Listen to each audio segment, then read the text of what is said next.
Binkita di otonanya nda furugu awadi haru wobatawa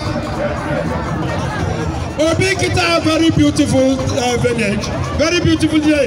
Wodi neru aka wayonu aka kono maro, and that is why we are here today. Nda wonu ndo Binkita. God bless you. Let's keep moving. Let's move on.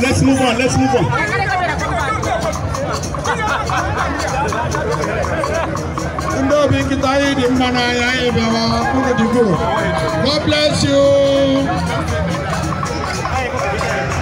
God bless you. Edi wota.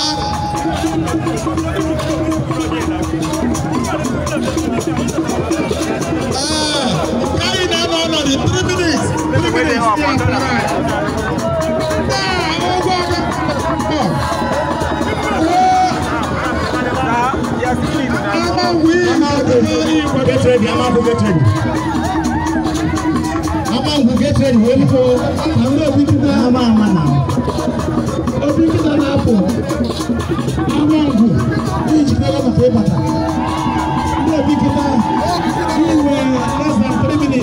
minutes. Less than 3 minutes.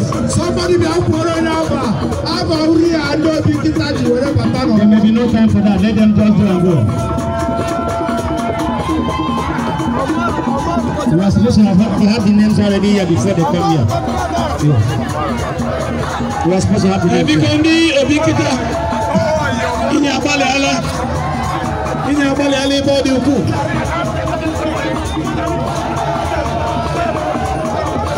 Maybe I had the bag was recorded.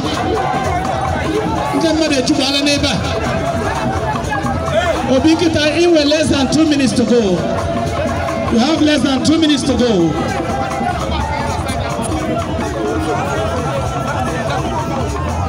Judges should be listening to the commentators.